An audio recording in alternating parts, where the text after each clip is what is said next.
And for the longest time, I had resisted doing a lot of things. I mean, not because I don't want to do them, but I just thought they were inefficient. One of the things was teaching music over Skype to beginners.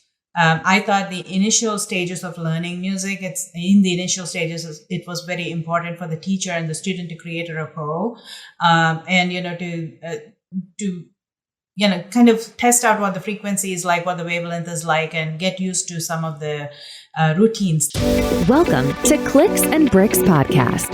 We talk about the entrepreneur mindset. If you get one shot at this, what kind of shot are you going to take? If we forget who we are, they're going to forget who you are. And you've got an adversity story that's out of this world. Everything from that Main Street brick and mortar to that billion-dollar manufacturer. Welcome back to Clicks and Bricks. Today we are talking with Savitha from Surabhi Music Academy. She founded a non-for-profit startup to really chase after her passion while she's doing data science during the day. How are you doing today, Savitha? I'm doing well, Ken. Thanks for having me here. Thank you for joining us today. I'm excited to hear your story. Before we learn more about Surabhi Music Academy, what you have a full-time day job that you do. Can you tell us just a little bit about what that is what your daily life looks like? Absolutely. So I'm a data scientist by training. Ever since childhood, I have kind of straddled two horses, one on the academics front and one on music front as an extracurricular activity. And it kind of bubbled up to a point where I did master's in sociology as well as a master's in music. Anything beyond that, I had a choice to make.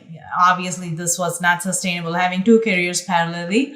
So at that time, I picked, after master's, I went on to do PhD in business administration. And that kind of became the base for my day job as a data scientist. And I have kind of consistently grown risen in the ladder in the corporate world. But what do we do about this music? It's a passion of mine. There was no getting rid of it. I was, I needed to find an outlet to keep it in my life as I grew. So I started teaching and performing at a smaller scale over the weekends. Ever since I started doing PhD in business administration, this was my side gig. So I started teaching music to young kids and adults alike. And then performing here and there, balancing it out so that I don't overextend myself, but still targeting to perform at least 3 or 4 times during the year, so to keep my material fresh and, keep that getting up on stage and performance muscle in shape. So I started doing that. And initially my thought process was that growing up in India and learning this music, for the better part of it, my music education was funded by Indian government scholarships. So it was the financial burden on my parents was there to a certain extent, but it was alleviated because of the supplemented tuition reimbursement that I got from the government of India. So when I started teaching, right about 1999 is when I started teaching music, on a regular basis over the weekends. Then I kind of thought and I said to myself, for kids, Indian kids, or anybody else growing up here and learning Carnatic music, which is my specialty, which is the South Indian classical music, there are very few opportunities to get any kind of financial support to pay towards their tuition, right? To help with the tuition. So I started teaching free of cost, and I was kind of doing it as a voluntary act. Like people go help out in soup kitchens, or they coach Little League, whatever, right? So this was my way of giving back to the community, teaching free music lessons over the weekend. So I kept my engagements, everything kind of under control, just so I can balance out different aspects of my life, my day job, my studies, and then music as well. That went on for a long time. For the longest time, I did not charge any tuition from the students that I took. However, I did find that, out of the good heart, parents would they would give me gifts, and they would want to kind of acknowledge what I have been imparting to their children. So at that point, I think around 2016, I took a step back and said, okay, I'm devoted anyway to spending my time over the weekends, a portion of my weekends to, promote this art. Why not make it official? And that's how Surabhi came into being. So in 2016, I founded this nonprofit organization. It's a 501c3 nonprofit called Surabhi Music Academy. And I started charging some nominal fee of the parents on a monthly basis. We have consider it like a membership fee to a booster club. That is the model basically here. So all that money kind of goes directly into Surabhi's account. And we use that money actually for a lot of activities that will help in the education and propagation of Carnatic music within the United States. So that's how Surabhi came into founding. It was a need for keeping my passion alive, and also a need for the parents of children who come and learn from me, satisfying their need to kind of provide some remuneration to me as their teacher for imparting this knowledge. And I said, okay, let's put it in an independent pot and use it for educational purposes. Okay. So I love it. So you're still full-time data scientist, and you founded a non-for-profit that is helping anyone in the United States or anybody in the world really now to learn this niche Indian classical music. And I'm not going to try to say the name because I'm going to butcher it. And I am not, I am becoming more cultured every day of my life. However, I grew up in Middle America, so I have very little knowledge of Indian culture and the Middle East in general. Is this particular kind of music Middle Eastern or India specific? It is very specific to India, and particularly to the southern parts of India. So even, India is a big country, so you do have very regional variations, highly regional variations of Indian music, if you think about it. I'm talking about the classical realm here, not necessarily the popular music or Bollywood, which seems to be more popular than anything. But this is a very, very niche Indian classical music. Out of those, the kind of music that is sung or performed in the northern part of India and the kind of music that's performed in the southern part of India are distinctly different. They have the same root. Yeah. They have the same root, but because of influences, so just a little bit of cultural, historical context here, India was ruled by a lot of Middle Eastern kings before 17th century. I'm very bad in history, so don't quote me on the dates. But so before the British took over and colonized India, they were Middle Eastern rulers who brought with them their own music. And for some reason, the northern part of India was influenced a little bit more by that style than the southern part of India. So even though all of our roots, our theory comes from the same books and everything, historical books, but the way we present and the way we interpret the repertoire has become so diverse. So now you have a bifurcation of Indian classical music into North Indian music, which is referred to as Hindustani music, and then the South Indian music, which is my niche area, which is referred to as the Carnatic music. Okay. Yeah. I think it's similar here in the States, right? You've got Southern rock and you've got rock. So, and you find these cultural differences in different pockets of the state. So I think it's not untypical of a region to have different styles of music depending on where you're from. And I think it's really, really cool that you are here in the States and saw that need, because music is so close to people when they grow up. It's what they hear, and it's an emotional, spiritual, all kinds of things, right? And I guess I've never considered a person moving to the States. I mean, I live in, St. Louis, Missouri, and I don't know of any Indian radio stations in our area at all. And we have a very large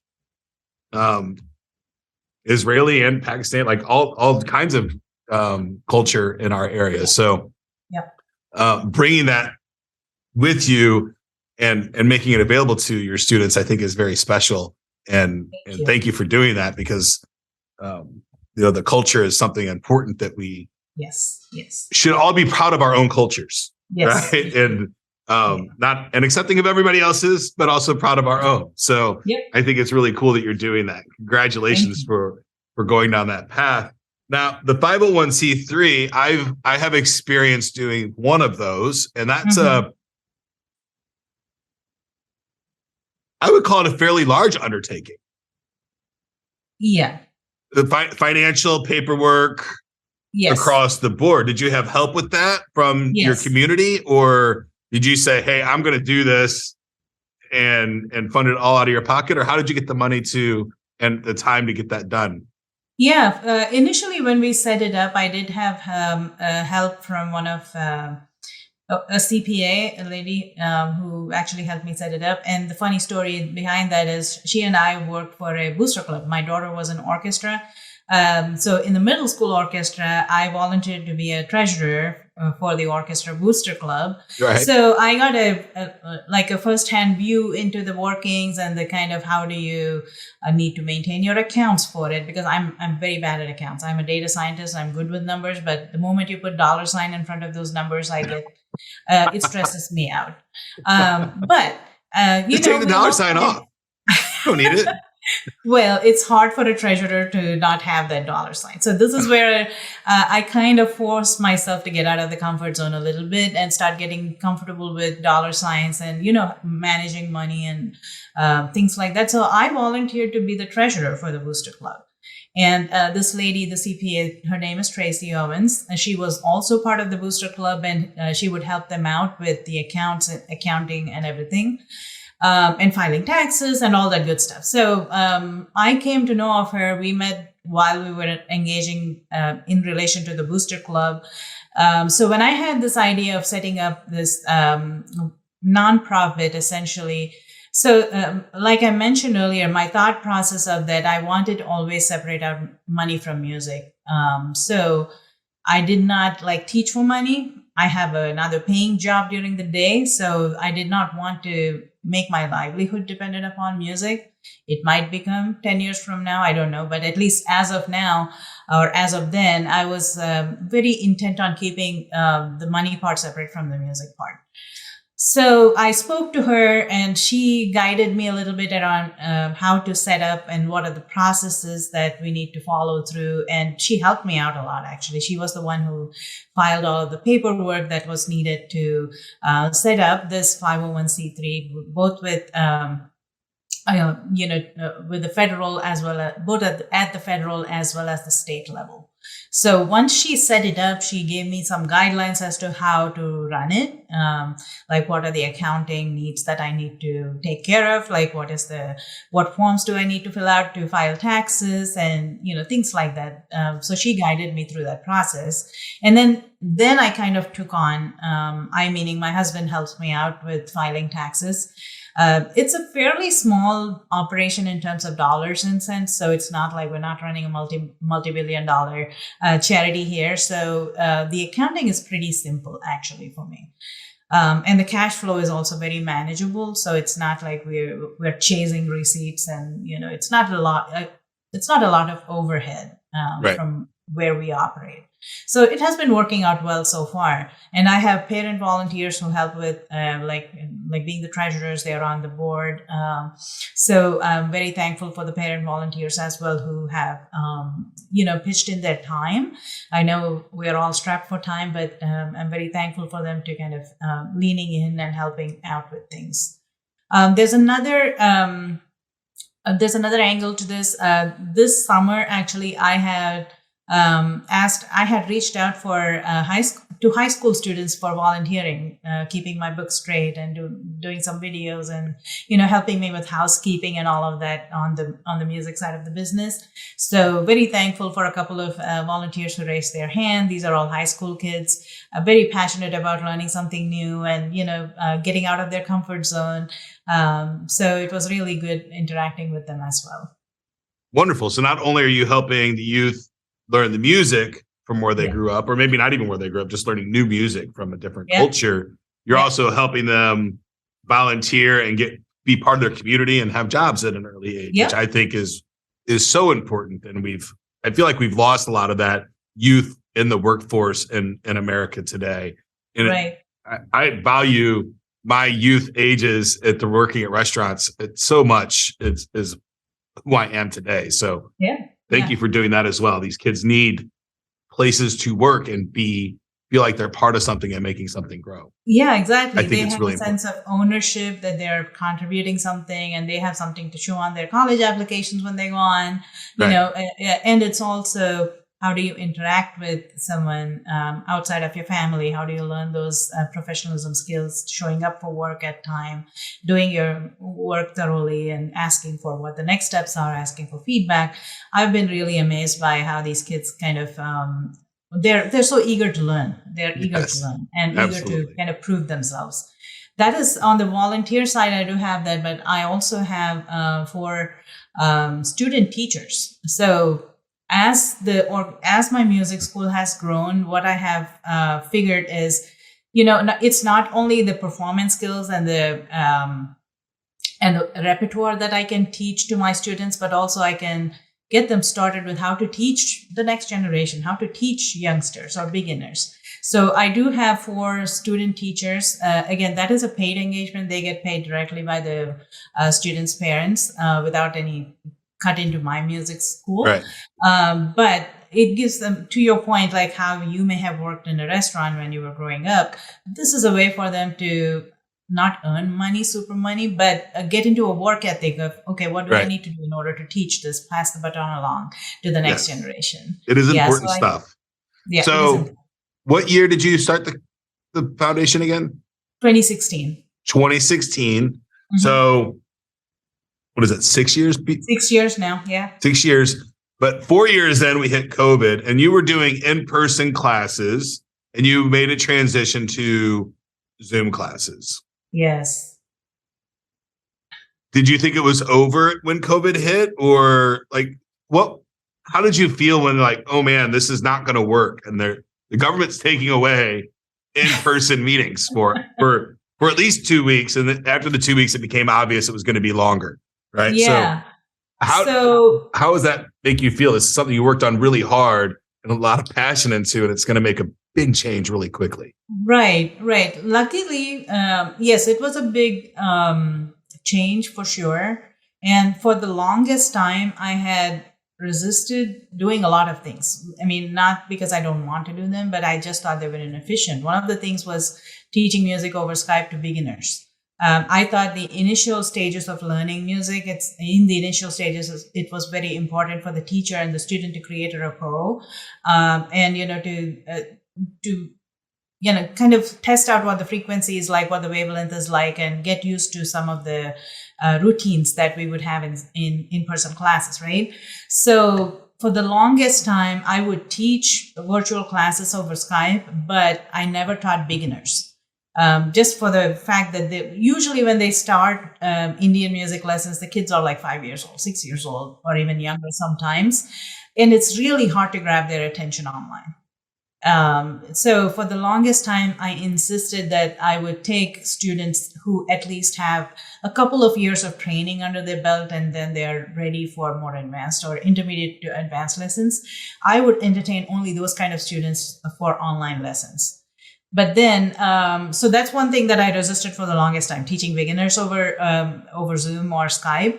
And the second thing that I resisted for the longest time is buying a lot of recording equipment at my house or for the school and kind of owning it. Because, you know, my niche is singing. I'm a singer. I'm not a video production specialist or an audio specialist. So I'm like, if I buy the equipment, then I will have to work with it. And kind of, it's an imposition on my time. So if I don't own anything, I don't have to work with anything, was my rationale. So I resisted for the longest time to buy any kind of recording equipment and do any home videos, like professionally made home videos kind of thing. I resisted that for the longest time. Lo and behold, March 2020, we all got into this lockdown. And the thing about music, like with sports, like with anything that we do, is you lose muscle memory if you don't use it. You use it or you lose it, right? So after initial deliberations, then what I had to do was, yes, we decided we're going online because it's not fair for the students to leave them hanging and, contribute to that muscle attrition. And also all of the teachers in the area or online were kind of in the same boat. So there was no room to kind of pass them along to a friend or someone else either. So that's one thing. And the other thing is with music or when you're learning an instrument or voice, the techniques are different from teacher to teacher. So if you have to switch teachers in the middle, there will be a lot of unlearning and relearning that has to happen. So all that will kind of put their progress, it will set it back. So keeping all these things in mind, I knew it would be tough, but I said, okay, let's split up the groups, because unlike a dance or a visual art, music, you have to listen to who is singing what and kind of in order to be able to course correct or whatnot, right? Unless they are unless all of the students are in a place together, you cannot have a group session. So I had to split up the groups, and the kids were very agile as well during all of this process. But we had to split up the groups into smaller groups so that they can still get that one-on-one time while I was teaching other people as well in the class. So yeah, it was tough. My weekend commitment to music went from 5 hours a day to almost 8+ hours a day over the weekend. And this on top of my full-time job. So it was like I was working 8 hours a day, 7 days a week, and it wore me out. Yeah, yep. I have to be honest about it. But it wore me out. But, it's the passion towards the art. This is when the passion comes in and kicks in, when you're tired, when you feel like you can't go one more step. That's when the passion kicks in and says, remember why you started doing it? And then, going back to that why kind of helps us go forward. The why is super important. Mm-hmm. So 3 months later, right, the whole country's in a lockdown. We come out of the lockdown. You go right back to in person, or do you keep the virtual? We tried to do in person when the lockdown ended, but then we also heard from news that the cases were rising. So we didn't want to take risk. And another thing about singing is, you have to open your throat and sing. So all the droplets from your mouth, they keep circulating in a closed air. Right. And I live in Texas. Unfortunately, outdoors is not a great. Texas is not great for outdoors. You melt during summer and freeze during winter. It's just like that. You got to work with the nature here. So outdoors is not an option. So for a time, I deliberated maybe renting a studio place that's bigger, so we could all still social distance and wear masks and sing. But then none of those attempts panned out. We did our research, but none of that panned out. And what does the scenario look like today? Today, it's much better. Most of the kids are vaccinated. So what I have done starting this fall is, again, brought back the group instruction structure. Luckily for me, ever since I started teaching in 1999, I never had more than 5 people in a group. And that's because I physically feel like I cannot do justice when I have more than 5 people on a consistent basis. Now, I have done workshops. I continue to do workshops where there are like 20 participants, but that's a different thing. If you're going to class on a regular basis, I did not like to have more than 5, because I can't hear everyone, and I will not be able to provide feedback during class to everyone if I can't hear them. That is one reason. And the second reason is, scheduling becomes a nightmare. If you have 10 people and these are elementary, middle school, high school kids, they don't have time. And God forbid if I have to reschedule a class, it's going to be a nightmare to find a time that works for everyone. So, keeping these things in mind, I never, ever had more than 5 kids in a class unless it was a special circumstance or a workshop. So I kept to that. That still remains true today. So when I brought back kids into my home, I kept with the group sizes, which is limited. And we all wear face shields. So initially we said we should wear masks, but then we're singing. You need to kind of open your mouth and sing. So we started wearing face shields. We looked like absolute dorks, but I didn't care about that. I don't care about that because Right. nobody's filming. It's not a public performance. It's something that we all need to be careful about. Health is important for everyone, so we started wearing masks. Some students who are not comfortable wearing the face shields, they are wearing masks and singing, which is totally fine by me, as long as they have some kind of barrier. Right. And to capture all of these water droplets that come out of our mouth, I was okay with that. I'm still okay with that. So right now, that is the status. We're all back to in-person lessons, and we're all wearing face shields or masks. And now I have reclaimed my weekend time, which makes me feel very good. Wonderful. If somebody's out there and they're watching and they love music, but they haven't heard this particular style, is there somewhere that somebody could go and hear and learn more about this Southern Indian style of music? Absolutely. I mean, there are a lot of sources available on the internet, but if you want to check out, my school has a website. It is surabhimusicacademy.org. You can check out there a little bit background about myself, my journey, and the journey of Surabhi Music Academy, how it came into being. You can check out some of the performances that my students have performed. They're all linked there. And you can learn more about the student teachers that I mentioned. All of them are listed there as well, and their credentials are listed there as well. So I would invite your listeners to, poke around, and if there's any questions, there's a contact form to reach out to me as well. I'm happy to answer any questions. Or if you want to invite us over for a gig, I'm happy to entertain that too. Yeah. So you'll take your students and do a performance for people. Yes, they perform. Wonderful. They perform, they compete, they're well groomed. Fantastic. And I absolutely love it. Yeah, before we move on, we also have our own dedicated YouTube channel. Okay. And we have an Instagram account, a Facebook page. Please reach out in every which way. I keep posting there, which, you can learn more about what we do, the activities. Right. And we'll post the links at the bottom, but it's Surabhi Music Academy is what you can look for. Yes. And it's .org. Yeah. And just if you're listening and you can't see it, it's SURABHI, Surabhi Music Academy.org. And you can learn more about it. I'm assuming that if you're passionate about this particular kind of music and you want to make sure that it continues in the States long term, they can make a donation to your school as well. Absolutely. Through donations are always welcome.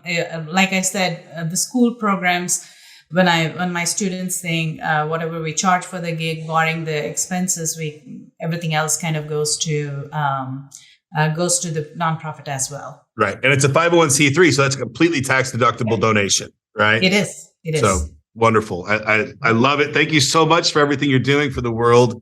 And, there's so much negative going on everywhere in the planet. Music is something that uplifts everybody. And, bringing a specific cultured music to the States, I think is really, really cool. So thank you for doing that. Thank you so much. Thanks for the opportunity. Yes. Before we go today, is there anything you'd like to leave the audience with? If you haven't tried listening to Carnatic music, I would recommend giving it a shot. It is pretty neat, and a lot of years of training goes into developing that skill. So it's like the case with any classically trained musicians. Please engage with us on Facebook and Instagram. Follow us. That's a very nice encouragement for myself as well as for the kids who actually sing. It's an encouragement for them to take this on. And if you're from South India and you're living in the States and you want your child to learn this style of music, they can apply to take classes through your school. Yeah, absolutely. All right. And then do you only take 5 students each session, or do you? Well, for each session I do, but like I mentioned, there are senior students who are also eligible to teach. So sometimes they take sessions too. So we can work out creative ways to squeeze your child in. Wonderful. I love it. Thank you so much for your time today. I appreciate it. Thank you so much, Ken. You have a great day. You too. Bye-bye. Bye. Thanks for watching today's episode of Clicks and Bricks. Get to work.